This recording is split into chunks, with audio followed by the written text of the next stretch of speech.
Bismillahirrahmanirrahim. Assalamualaikum warahmatullahi wabarakatuh. Kepada yang terhormat Bapak Muhammad Zudi Hamzah selaku pengampu mata kuliah Bahasa Indonesia. Di sini kami sebagai kelompok 2 akan mempresentasikan mengenai konsep dasar morfologi. Dengan anggota kelompok yaitu saya sendiri dengan NIM 2101031100053 dan rekan saya yaitu Lu'ul Mahrusoh dengan NIM 2101031100058. Untuk materi pertama akan saya sampaikan, yaitu mengenai ruang lingkup morfologi. Sebelumnya kita harus mengetahui apa itu morfologi terlebih dahulu. Nah, secara etimologi, kata morfologi itu berasal dari kata morf yang berarti bentuk dan kata logi yang berarti ilmu. Jadi secara harfiah, kata morfologi berarti ilmu mengenai bentuk. Nah, bentuk yang dimaksudkan di sini itu adalah bentuk kata terhadap arti dan golongan kata. Nah, kemudian terdapat beberapa ruang lingkup dalam morfologi. Yang pertama yaitu morfem. Morfem merupakan satuan gramatikal terkecil yang mempunyai makna. Di dalam bahasa Inggris, morfem itu berfungsi sebagai pembeda antara kata jamak dan kata masa lampau. Jadi, bisa disimpulkan bahwa morfem itu merupakan satuan bahasa atau gramatikal terkecil yang bermakna yang dapat berupa imbuhan ataupun kata. Kemudian ruang lingkup morfologi yang kedua yaitu morf. Morf adalah anggota morfem yang belum ditentukan distribusinya. Misalnya, men adalah wujud konkret dari men yang bersifat abstrak. Misalnya, i pada kata kenai itu adalah morf. Dan morf adalah wujud konkret atau wujud fonemis dari morfem. Kemudian ruang lingkup morfologi yang ketiga, yaitu alomorf. Alomorf adalah anggota morfem yang telah ditentukan posisinya. Misalnya, kata imbuhan ber, be, dan bel adalah alomorf dari ber, seperti pada kata bernyanyi, bekerja, dan belajar. Kemudian yang selanjutnya yaitu mengenai macam-macam morfem. Nah, pada macam-macam morfem ini terdapat berbagai sudut pandang. Yaitu yang pertama, berdasarkan kebebasannya, morfem ini dibagi menjadi dua, yaitu morfem bebas dan morfem terikat. Nah, morfem bebas itu adalah morfem yang dapat berdiri sendiri. Nah, sehingga bisa kita lihat dari pengertiannya, kan kata itu berdiri sendiri, sehingga selanjutnya itu disebut dengan istilah kata. Misalnya, kursi ini dari kayu mahoni. Nah, kata kursi di sini merupakan morfem bebas yang terdiri dari satu morfem. Kemudian morfem terikat. Morfem terikat adalah morfem yang tidak bisa berdiri sendiri.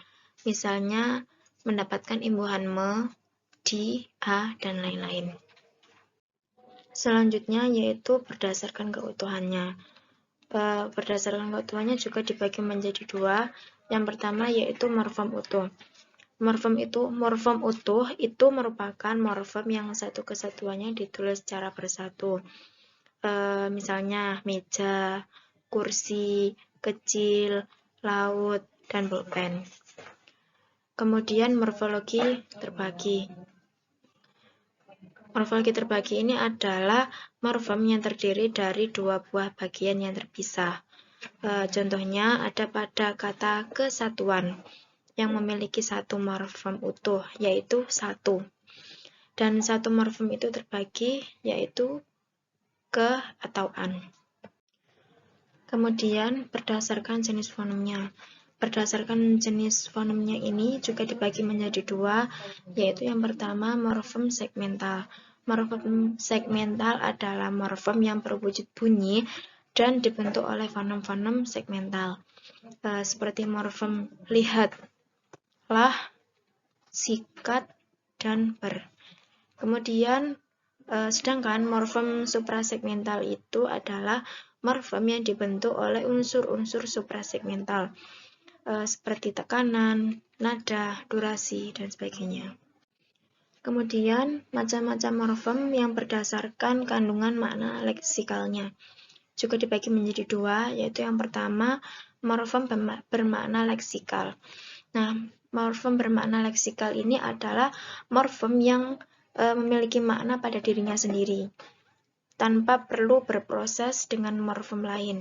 Misalnya, kuda, pergi, lari, makan, dan merah.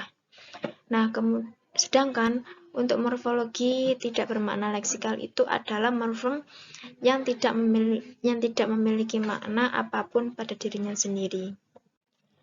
Kemudian berdasarkan pembentukan katanya juga dibagi menjadi dua, yaitu morfem dasar. Nah, morfem dasar ini disebut juga sebagai akar kata atau dasar kata. Kemudian morfologi afiks.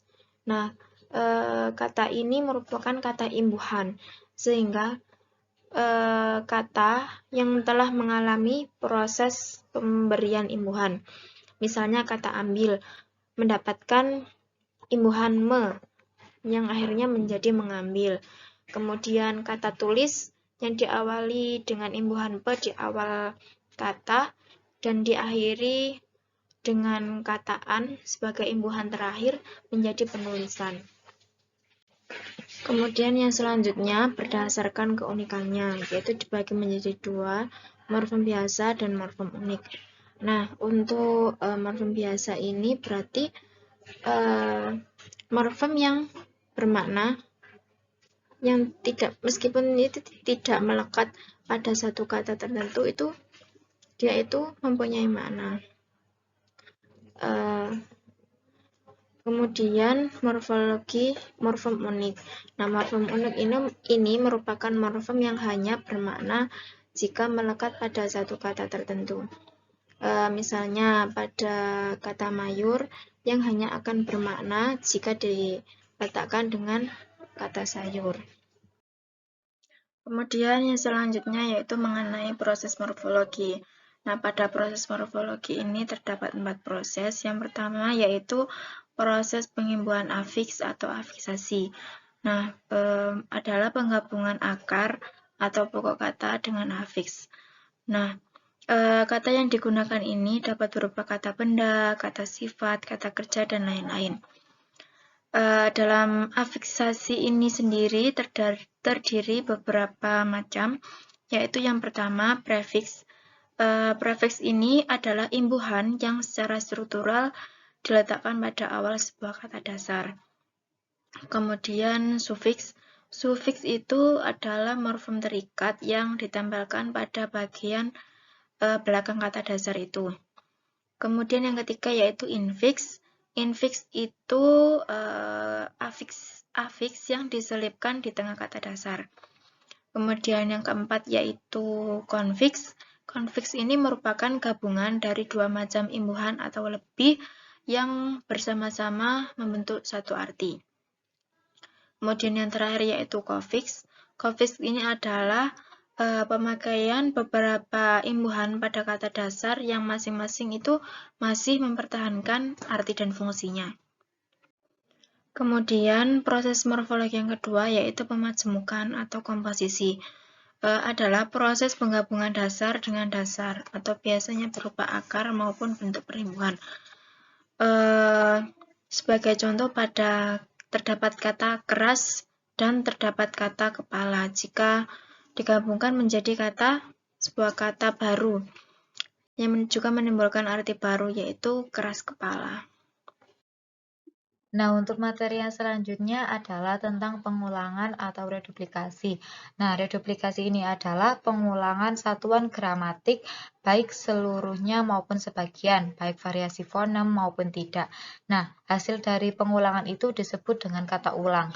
Sedangkan kata yang diulang merupakan bentuk dasar, misalnya rumah-rumah, berjalan-jalan, dan sebagainya.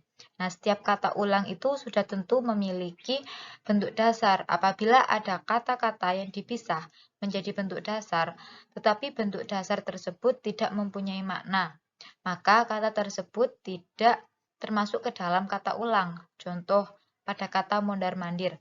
Apabila kata-kata tersebut dipisah menjadi bentuk dasar, maka kata tersebut tidak mempunyai arti atau makna.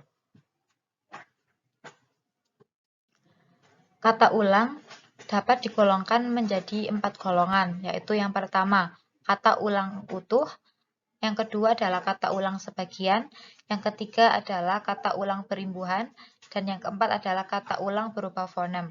Nah, kata ulang utuh itu adalah kata ulang yang dibentuk dengan cara pengulangan seluruh bentuk dasar tanpa perubahan fonem dan tidak berkombinasi dengan proses pembubuhan afiks. Misalnya, buku-buku, rumah-rumah, jadi tetap pada kata dasar. Kemudian, kata ulang sebagian, yaitu kata ulang yang dihasilkan dengan cara pengulangan sebagian dari bentuk dasarnya, misalnya berlari-lari, berkaca-kaca, dan lain sebagainya. Kemudian kata ulang berimbuhan, yaitu kata ulang yang dihasilkan dengan cara mengulang bentuk dasar dan disertai pengimbuhan, misalnya orang-orangan, rumah-rumahan, dan lain sebagainya. Kemudian yang terakhir adalah kata ulang berupa fonem, yaitu kata ulang yang dihasilkan dengan cara mengulang utuh bentuk dasarnya disertai perubahan salah satu fonem dari bentuk dasar tersebut. Nah, contohnya yaitu bolak-balik, gerak-gerik, robak-robek, dan lain sebagainya. Kemudian yaitu proses pemendekan. Nah, pemendekan ini adalah merupakan proses morfologis yang terakhir, di mana pada dasarnya proses morfologi ini memiliki tujuan akhir yang menghasilkan akronim. Nah, beberapa contoh hasil pemendekan ini adalah seperti rudal, yaitu peluru kendali, kemudian seperti Monas, Monumen Nasional, dan lain-lainnya. Nah, dalam proses pemendekan ada beberapa aturan yang berlaku dalam membuat akronim, yaitu diantaranya yang pertama, mengambil fonem pertama setiap kata, misalnya UIN, yaitu dari kata Universitas Islam Negeri. Kemudian yang kedua, mengambil suku kata pertama dari setiap kata, misalnya puskesmas, pusat kesehatan masyarakat. Kemudian yang ketiga, mengambil suku kata pertama ditambah dengan huruf pertama suku kata kedua dari setiap kata. Misalnya warteg dari kata warung Tegal, yaitu diambil kata wa kemudian ditambah dengan r. Jadi war kemudian te kemudian ditambah g, jadi warteg. Kemudian yang keempat adalah mengambil suku kata dominan yang mewakili konsep. Misalnya tilang. Kemudian yang kelima, mengambil suku kata tertentu disertai dengan modifikasi. Misalnya pilkada, pilihan kepala daerah. Dan yang keenam adalah mengambil unsur-unsur kata yang mewadai konsep tetapi tidak teratur. Misalnya satpam. Seperti itu. Baik, untuk materi yang selanjutnya adalah tentang morfofonemik. Nah, apa itu morfofonemik? Istilah morfofonemik adalah ditinjau dari segi bentuk yang terdiri dari dua bagian, yaitu unsur morfem dan unsur fonem. Nah, unsur morfem adalah satuan gramatikal terkecil yang mempunyai makna. Sedangkan fonem adalah satuan bunyi bahasa terkecil yang dapat membedakan arti. Maka dari itu dapat dikatakan sebagai suatu subsistem dalam linguistik yang dibentuk dari dua unsur yang berlainan, namun keduanya itu berkaitan dan saling membutuhkan dalam membentuk sebuah kata, yaitu kata bahasa Indonesia. Contohnya yaitu dalam kalimat, hindari mengeklik OK untuk mengakhiri pengaturan parameter. Nah, untuk morfemnya ini adalah dari kata klik yang kemudian ditambahi dengan imbuhan. Imbuhannya adalah ng, yaitu menjadi mengeklik. Jadi mengeklik ini adalah yang disebut morfofonemik, yaitu gabungan antara morfem dan fonem. Adapun contoh lain yaitu dari kata desain. Kalimatnya seperti ini. Orang itu sedang mendesain rumahnya sendiri. Nah, kata desain itu kemudian dikasih imbuhan me dan n, kemudian menjadi kosakata mendesain. Nah, itu yang dimaksud morfofonemiknya. Seperti itu. Nah, untuk materi yang selanjutnya adalah analisis morfologi deskriptif. Di sini saya mengambil contoh proses morfologis dalam novel Sarinah yang berjudul Kewajiban Wanita dalam Perjuangan Republik Indonesia karya Insinyur Soekarno. Nah, dalam penggalan novel tersebut, ini terdapat kata tetamu, di mana kata tersebut terdapat dalam proses morfologis reduplikasi sebagian. Nah, mengapa kok disebut reduplikasi sebagian? Karena di sana tidak ada pengulangan bentuk dasar tamu menjadi tamu-tamu. Nah, pengulangan sebagian ini berasal dari bentuk dasar T di awal kata tamu yang menunjukkan adanya reduplikasi dari kata dasar tamu, sehingga mengandung arti banyak tamu. Jadi, tujuan dari penggunaan sebagian dari fonem T menunjukkan jumlah sebagai pengganti reduplikasi tamu-tamu. Seperti itu. Baik, sekian terima kasih presentasi dari kami kelompok 2. Kurang lebihnya kami mohon maaf jika terdapat salah kata. Kami akhiri.